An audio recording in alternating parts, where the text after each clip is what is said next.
Welcome back to this health and fitness edition of CBS 58 Sunday Morning. If you're looking for a place to get your steps in, there's an attraction worth visiting west of Milwaukee in Jefferson County, a scenic park that dates back thousands of years.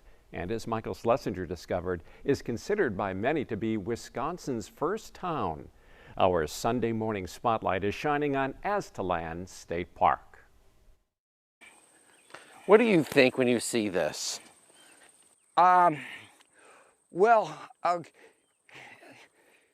It's to me, it's an element of a great town, of a great civilization, and I constantly think about the fact that places like this are of international significance.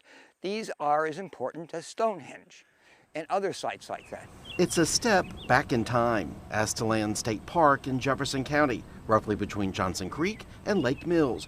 The location is a National Historic Landmark and contains one of Wisconsin's most important archaeological sites, featuring a village in existence between AD 1000 and 1300. Archaeologist and author Bob Birmingham is my personal guide on this trip. The area is preserved. You know, we still have woods and grasslands and so on. As you can see today, it's quiet.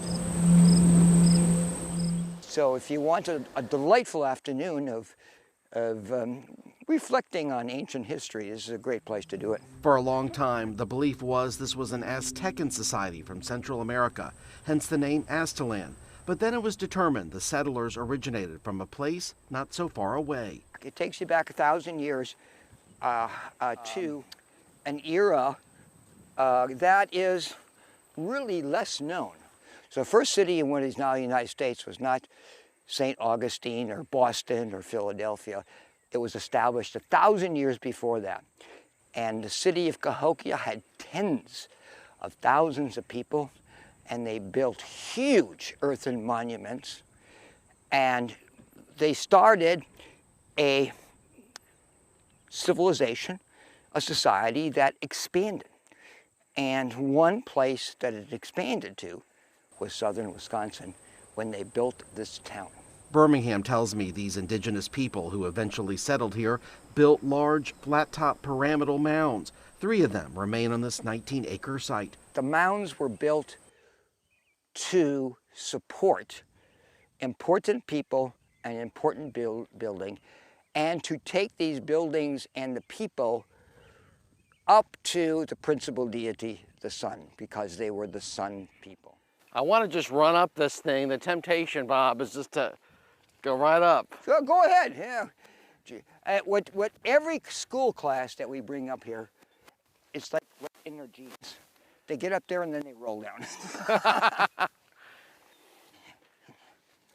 I'm going to try this. This isn't too bad. Little effort. Oh, there are the steps. I'll just go down this way. Ooh, where's the railing? Hey, picky. I know. Sun. The movements of the sun were extremely important to the people of the Mississippian civilization.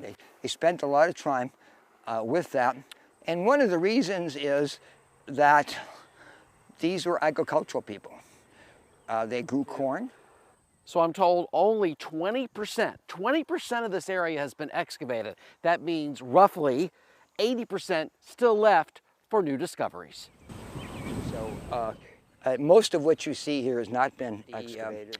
Remote sensing has shown us many different areas in which there are activities that we aren't sure of yet, but certainly will be revealed someday. I'm also told great walls surrounded the mounds.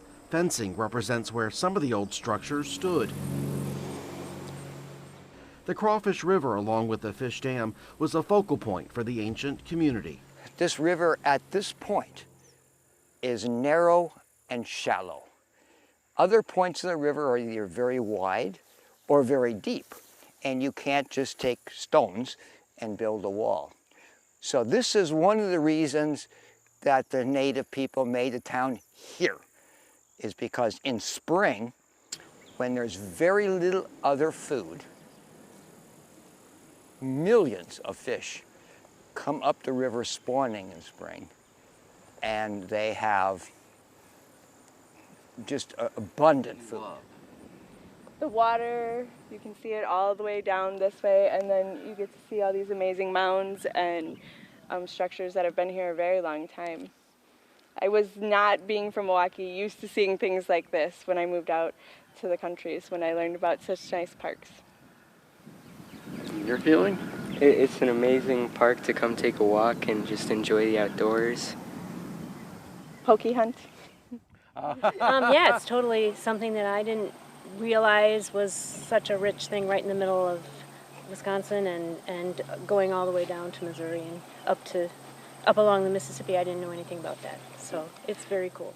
I never learned in school about the large city in Missouri, Illinois area, so that was pretty impressive. Guided tours are offered every Sunday at 2. The hope is visitors can make their own discoveries about our collective role as a human race, how far we've come, where we're going, and lessons learned along the way. Take pains to appreciate, what has been lost, but a constant renewal.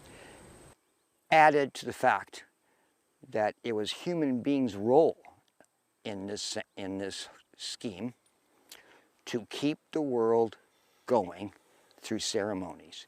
Human intervention was critical in order for the world to constantly be renewed.